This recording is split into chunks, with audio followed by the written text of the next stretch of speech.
Om Shanti. Good morning. 14 मई 2021 आज शुक्रवार है।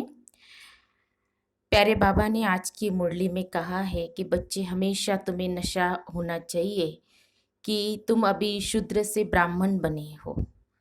तो सच में ये नशा अगर हम रखते हैं और स्मृति में लाते हैं कि पहले हम क्या थे, शूद्र थे, और शूद्र से बाबा ने हम बच्चों को ब्राह्मण बनाया, तो इस नशे में रहने से, इस स्मृति में रहने से सारा दिन हमारा खुशी में जाता है। और प्यारे बाबा ने, शिव बाबा ने हम बच्चों को ब्रह्मा बाबा के द्वारा अडॉप्ट किया है।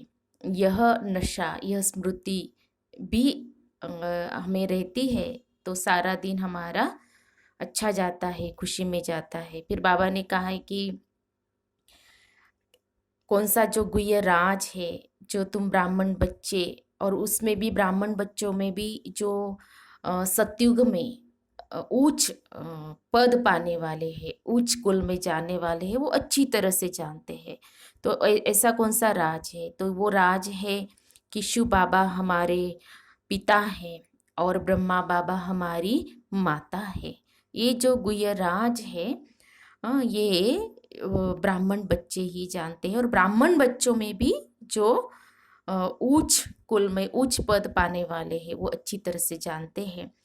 अभी हम विस्तार से प्यारे बाबा के मधुर महावाक्य, ईश्वरीय महावाक्य अर्थात मीठी मुरली सुनते हैं। आज बाबा कहते हैं, मीठे बच्चे, अभी तुम शूद्र घराने से निकल ब्राह्मण घराने में आए हो। बाप ने ब्रह्मा मुख से तुम्हें अडॉप्ट किया है, तो इसी खुशी में रहो। बाबा ने कहा, मीठे बच्चे, अभी तुम शूद्र घराने से निकल ब्राह्मण घराने में आए हो। बाप ने ब्रह्मा मुख से तुम्हें अडॉप्ट किया है, तो इसी खुशी में रहो। आज की मुरली में प्रश्न है, कौन सा गुह्य राज ब्राह्मण कुल वाले बच्चे ही समझ सकते हैं? कौन सा गुह्य राज ब्राह्मण कुल वाले बच्चे ही समझ सकते हैं? उत्तर है, बाबा ने कहा, निराकार शिव बाबा हमारा पिता है और यह ब्रह्मा हमारी माता है। निराकार भगवान कैसे मात पिता बंधु सका बनते हैं, यह गुह्य गुप्त राज ब्राह्मण कुल के बच्चे ही समझ सकते। उसमें भी जो दैवी कुल में उच्च पद पाने वाले हैं, वही यह राज यथार्थ रीति समझेंगे। ओम शांति। बच्चे बैठे हैं, समझ रहे हैं कि हमारा बाप दादा आया हुआ है। बाप तो इकट्ठा हो जाता है दादा के साथ, तो कहेंगे बाप दादा आए हैं। वो टीचर भी है। बाप दादा के बिगर तो कुछ बता न सके, बुद्धि चलनी चाहिए, क्योंकि यह नई बात है ना। अज्ञान काल में याद करते हैं सिंगल को, कहेंगे हमारा गुरु फलानी जगह है, उनके शरीर का नाम जानते हैं। हमारा बाबा हमारी माँ फलानी जगह है, उनका नाम रूप सब कुछ है। मनुष्यों ने फिर शॉर्ट में लिख दिया है। मनुष्यों ने जो बनाया है उनमें कुछ न कुछ रॉन्ग है। भल गायन है, त्वमेव माता च पिता, यह एक के लिए ही गाया जाता है, ब्रह्मा के लिए भी नहीं गाया जाता है। उनका नाम रूप बुद्धि में नहीं आता, न विष्णु का न शंकर का। गाते तो है तुम मात पिता हम बालक तेरे, तो भी बुद्धि ऊपर में जाएगी। कृष्ण को याद कोई कर न सके, याद फिर भी निराकार को ही करेंगे, उनकी महिमा है। तो बाप समझाते हैं, यहाँ जब बैठते हो तो लौकिक संबंध से बुद्धि योग निकाल पारलौकिक बाप को याद करो। इस समय यह सम्मुख के भक्ति मार्ग में जो गाते हैं तो आंखें ऊपर करके कहते हैं, तुम मात पिता हम बालक तेरे। हे भगवान कहे याद करते हैं। भगवान जब कहते हैं तो शिवलिंग को भी याद नहीं करते, तोते मिसल ऐसे ही गाते हैं। लक्ष्मी नारायण के लिए भी ऐसे नहीं कह सकते, यह तो महाराजा महारानी है, उनका बच्चा ही मात पिता कहेंगे, बंधु नहीं कहेंगे। भक्त लोग गाते हैं पतित पावन, परंतु यह बुद्धि में नहीं आता कि शिवलिंग होगा, ऐसे ही सिर्फ कह देते हैं हे भगवान। हे भगवान किसने कहा, किसको कहा, कुछ भी पता नहीं। अगर यह ज्ञान होता, मैं आता हूँ उनको बुलाता हूँ, तो यह समझे कि वह निराकार परमात्मा है, उनका रूप ही लिंग है। यथार्थ रीति कोई बाप को याद नहीं करते, उनसे प्राप्ति क्या होगी, कब होगी, यह कुछ भी नहीं जानते। तुम भी नहीं जानते थे, अभी तो बाप के बने हो। तुम जानते हो हमको शिव बाबा ने ब्रह्मा द्वारा अपना बच्चा बनाया है। यह ब्रह्मा माँ है। इस ब्रह्मा माता द्वारा शिव बाबा ने एडॉप्ट किया है। इस समय तुम अच्छी रीति जानते हो हम शिव बाबा के बच्चे हैं। साकार में फिर प्रजापिता ब्रह्मा के बच्चे हैं। प्रजापिता ब्रह्मा द्वारा मनुष्य सृष्टि रचते हैं। ऐसे नहीं कि कोई नई सृष्टि रचते हैं, नहीं, इस समय आकर गोद में लेते हैं, एडॉप्ट करते हैं। अब माता पिता कहते हैं तो शिव पिता ठहरा और माता ब्रह्मा ठहरी, उनको कहा जाता है मात पिता। बाप ब्रह्मा द्वारा कहते हैं तुम आत्माएं मेरे बच्चे हो।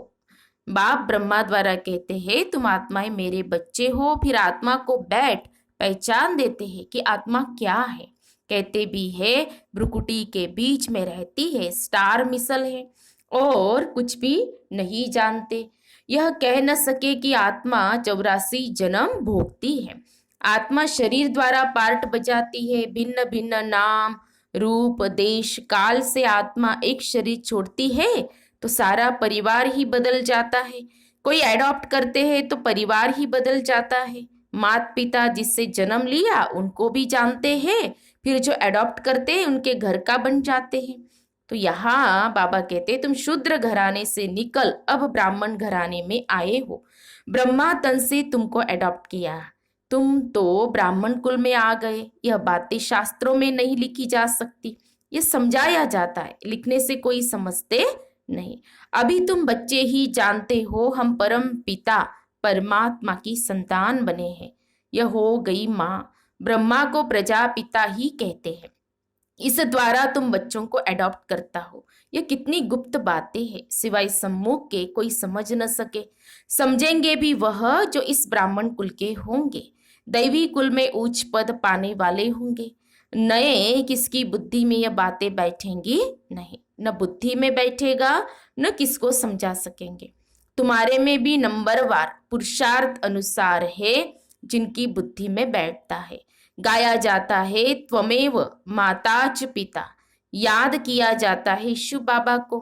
फिर कहते हैं तुम मात पिता, एक बाप फिर मात पिता कैसे, यह बातें और कोई समझा न सके।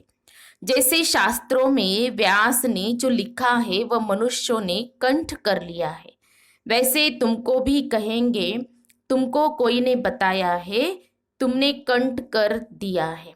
नए मनुष्य के लिए समझना बड़ा मुश्किल है।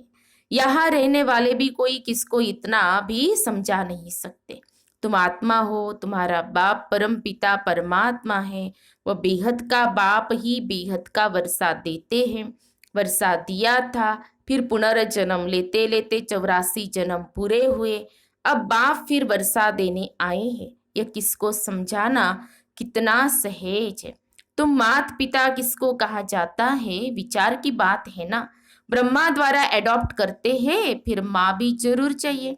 तो जो अनन्य बच्ची होती है, ड्रामा प्लान अनुसार उनको जगत अम्बा का टाइटल दिया जाता है। मेल को जगत अम्बा नहीं कह सकते, इनको जगत पिता कहेंगे।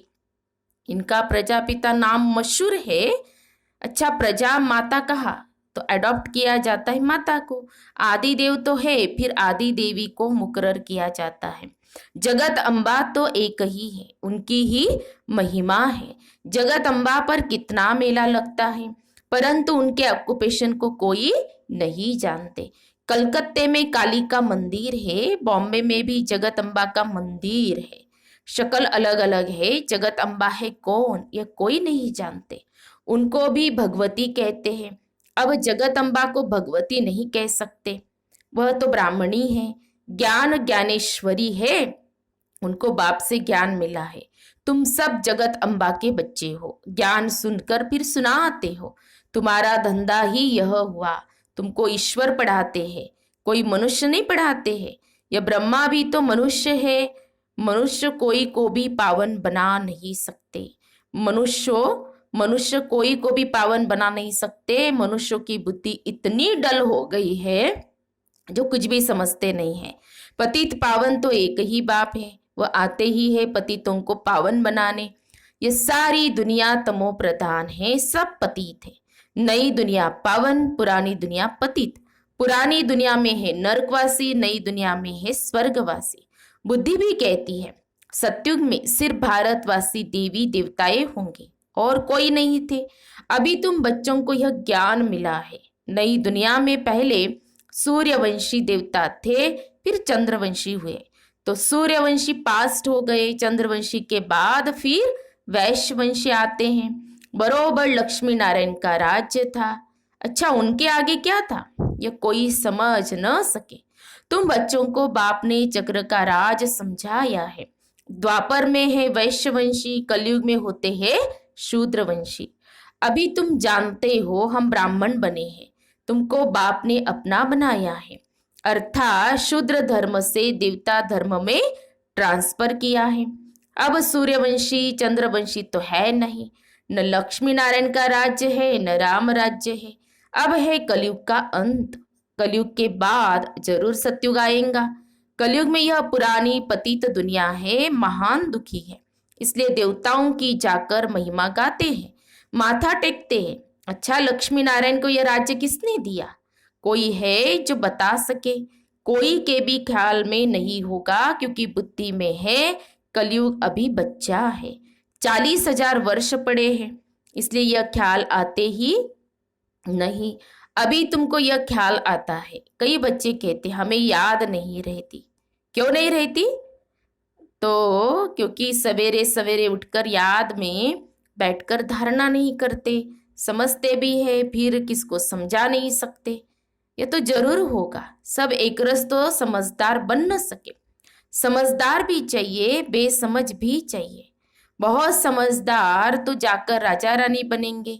जितना जितना जो जास्ती समझते और समझाते हैं उनका नाम बाला होता है। प्रदर्शनियां होती है तो लिखते हैं बाबा फलानी को भेज दो। तो क्या तुम नहीं समझा सकते हो? बाबा उनकी प्रैक्टिस जास्ती है, हम थोड़े कच्चे हैं। तो बाबा खुद भी कहते कहाँ से भी निमंत्रण मिलता है तो लिखकर भेजो, कौन कौन है तो हम देखेंगे किस किस को भेजना चाहिए। सन्यासी भी उस निमंत्रण पर है क्या? फिर बहुत अच्छी ब्रह्मा कुमारी को भेजना होगा।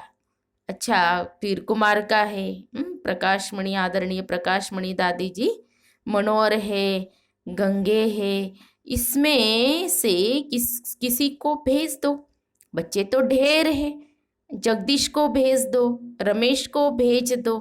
हाँ, सभी एडवांस पार्टी में चले गए ना, अव्यक्त हाँ वतनवासी बन गए हैं। अभी तो साकार में जब थे तो जब छोटे छोटे थे दादिया, तो बाबा नाम लेते थे कि ये अच्छी सेवा करते हैं। तो जगदीश भाई जी को, रमेश भाई जी को, है ना, तो तुम भी समझते हो एक दो से होशियार है। जैसे जज मजिस्ट्रेट होते हैं, एक दो से होशियार होते हैं। गवर्नमेंट जानती है एक दो से होशियार है, तब तो केस एक दो से ऊपर जाते हैं, फिर हाई कोर्ट में जाओ, फिर उनसे ऊपर। तो उसने भी जजमेंट ठीक न दी तो फिर उससे ऊपर जाएंगे। इनके ऊपर तुम रहम करो। अब ये सब बातें यहाँ होती है, सतयुग त्रेता में होती नहीं। फिर द्वापर में राजा रानी का राज्य होता है। वह तो महाराजा महारानी ही केस संभालते हैं। केस होंगे भी थोड़े। अभी तो तमो प्रधान पतित है ना, तो बादशाह के पास केस जाएगा तो थोड़ी सजा दे देते हैं। कड़ी भूल होंगी तो कड़ी सजा देंगे। और यहाँ तो कितने जज वकील ढेर है, इतना कारोबार में फर्क है। और सतयुग में क्या होता है यह किसको पता नहीं। अब बाप ने समझाया, कोई से भी पूछो इन लक्ष्मी नारायण को जानते हो? जैसे बिरला है, बहुत मंदिर बनाते रहते, तो कोई अच्छा बच्चा हो उनको चिट्ठी लिखे, तुम लक्ष्मी नारायण के मंदिर तो बहुत बनवाते हो, इन्हों को यह राजधानी कैसे मिली? जबकि सतयुग से पहले कलयुग था। कलयुग में तो कुछ है नहीं। देवताओं ने तो कोई से लड़ाई की नहीं होगी। लड़ाई से कोई विश्व के मालिक बन नहीं सकते। विश्व के मालिक जो थे उनों के ये लक्ष्मी नारायण के चित्र रखे हुए हैं। अभी तो है कलयुग, यहाँ लड़ाई चलती है हथियारों की। तो बाप ने समझाया है कृष्ण धर्म वाले ही आपस में मिल जाए, आपस में प्रीत रखे तो विश्व के मालिक बन सकते हैं।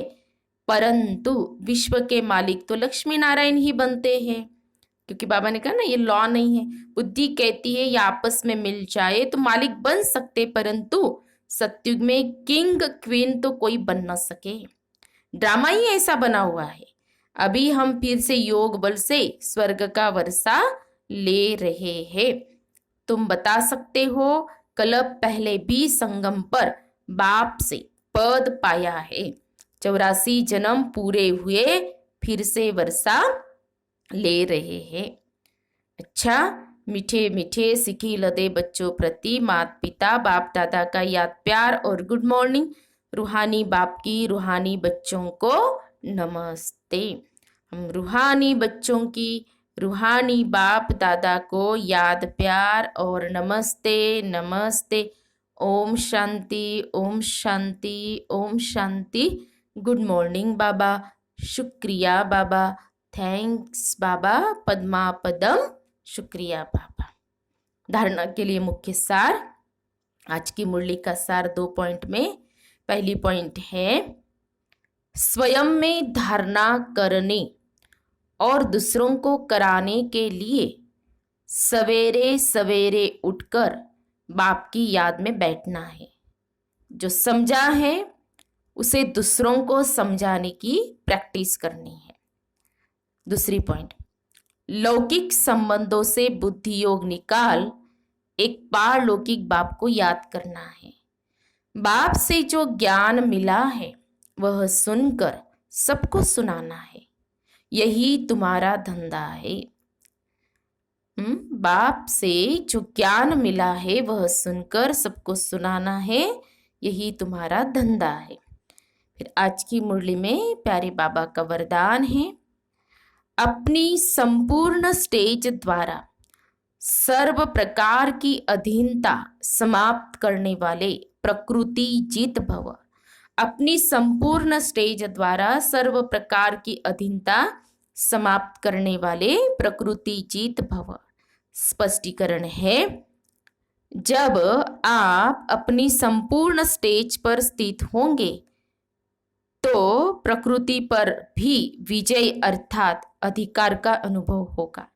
संपूर्ण स्टेज में किसी भी प्रकार की अधीनता नहीं रहती है, लेकिन ऐसी संपूर्ण स्टेज बनाने के लिए 3 बातें साथ साथ चाहिए। एक रूहानियत, दूसरा रूहाब और तीसरा रहम दिल का गुण।